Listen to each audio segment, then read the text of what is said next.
Assalamualaikum warahmatullahi wabarakatuh. Hai teman-teman, bagaimana kabarnya? Pada video kali ini kita akan membahas mengenai salah satu materi yang sudah kalian pelajari di kelas, yaitu masih seputar dengan integral. Nah, di kelas kan kalian sudah mempelajari bagaimana cara menentukan sebuah integral. Misal ada integral f aksen x dx, maka hasilnya adalah fx plus c. Nah, dari beberapa pertemuan yang kalian pelajari, tentu kalian bertanya-tanya, berapa sih sebenarnya nilai c ini? Bisa nggak ditentukan? Tentu bisa.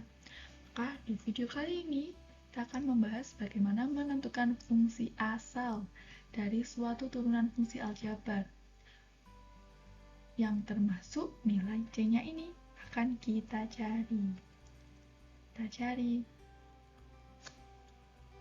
Namun hanya beberapa kasus yang bisa kita tentukan nilai c-nya ini. Langsung saja contoh soal yang bisa kita cari nilai c-nya adalah sebagai berikut. Sebelumnya mari kita ingat kembali materi yang sudah kalian pelajari, yaitu integral merupakan antiturunan. Sebelumnya, mari kita ingat-ingat kembali materi yang sudah kalian pelajari, yaitu integral merupakan antiturunan.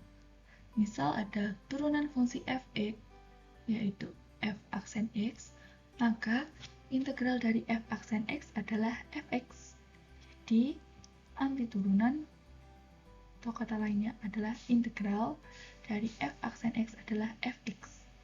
Atau dapat dituliskan dengan integral, ini simbol integral, f aksen x dx sama dengan fx ditambah c. Nah, dari yang sudah kalian pelajari kan, pasti ada plus c-nya ini.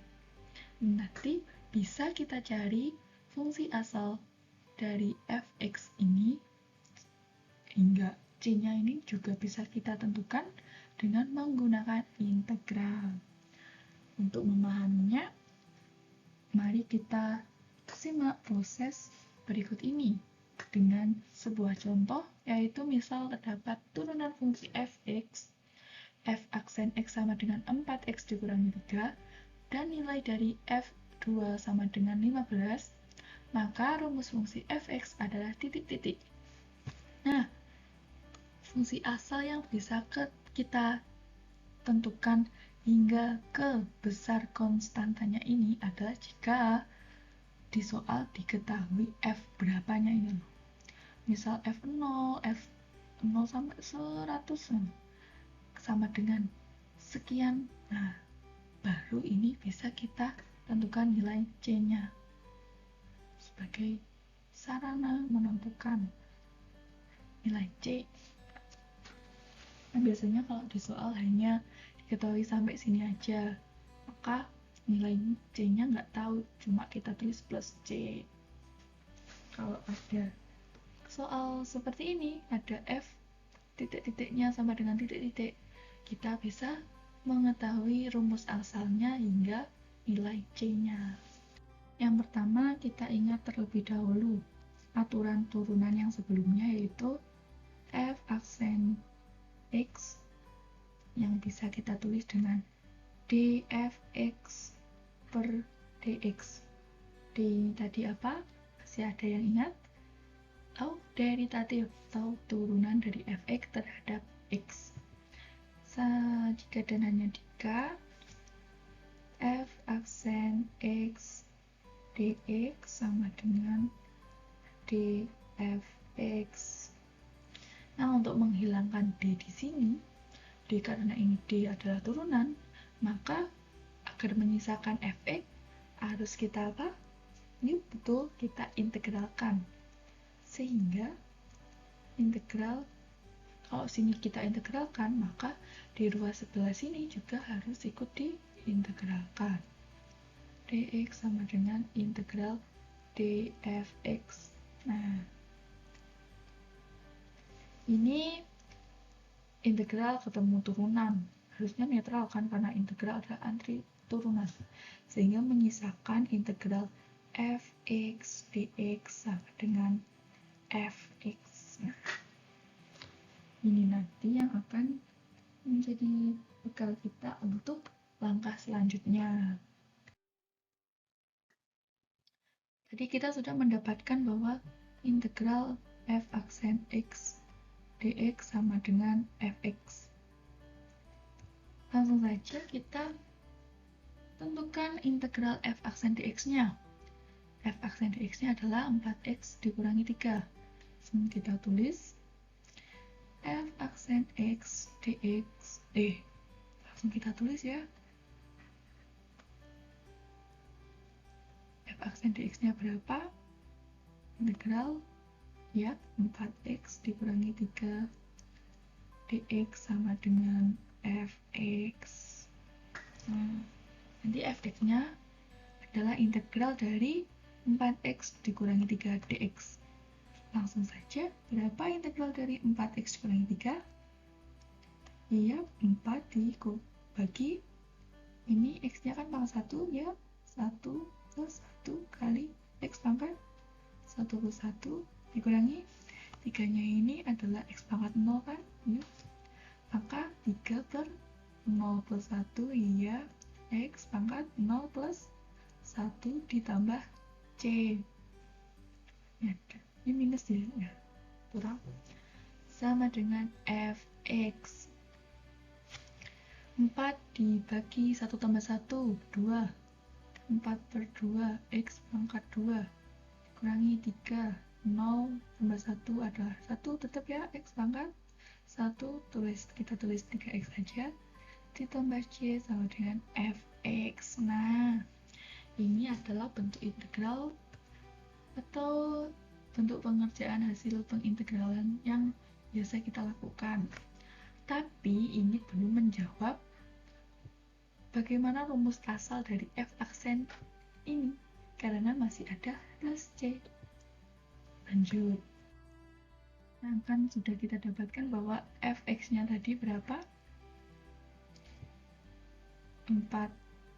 Kok 4? Apa, teman-teman? Saya masih ingat tadi apa? 4 per 2, ya kan? Berarti 2x kuadrat dikurangi 3x plus c. Nah, karena sudah kita dapatkan fungsi fx-nya adalah ini, kita baca kembali soal tadi. Diketahui nilai f2-nya adalah 15. Nah, f2 adalah 15. Maka dari sini kita bisa menentukan nilai plus c-nya ini. Langsung saja kita substitusikan f2 ini ke fx sama dengan 2x kuadrat dikurangi 3x ditambah c. Sehingga karena ini f2 sama dengan, maka kita substitusikan x-nya kan 2 ya. 2 kali 2 pangkat 2 dikurangi 3 kali 2 plus c. F2-nya sama dengan 15. Tulis di sini 15 sama dengan 2 kali 2 pangkat 2, 2 kali 4, 8. Kurangi 3 kali 2, 6 ditambah c. Nah, 15 sama dengan 8 kurangi 6, 2 plus c. Jadi, c-nya berapa? C sama dengan 15. Kedua-dua sama-sama kita kurangi 2 ya. 2. Nah, D sama dengan C sama dengan 59 berarti 13. Nah, kita dapatkan nilai C sama dengan 13. Dan kita tahu fx-nya tadi 2x kuadrat kurangi 3x plus c. Dan nilai c-nya fx-nya adalah ini, c-nya tadi sama dengan 13. Nah, fx-nya sudah kita ketahui, c-nya kita ketahui, maka langsung saja kita gabungkan kedua yang kita ketahui ini menjadi rumus fungsi fx. Fx adalah fx sama dengan 2x kuadrat dikurangi 3x ditambah c-nya 13. Dapat deh. Nah, jadi fx sama dengan 2x pangkat 2 dikurangi 3x tambah 13 ini merupakan rumus fungsi atau rumus asal dari f aksen x, yang mana f aksen x adalah 4x dikurangi 3. Bagaimana? Sudah bisa cara menentukan rumus fungsi fx secara lengkap yang meliputi nilai c-nya juga? Kalau masih ada pertanyaan, silakan tuliskan di kolom komentar. Sekian video saya pada kesempatan kali ini, semoga bermanfaat. Wassalamualaikum warahmatullahi wabarakatuh.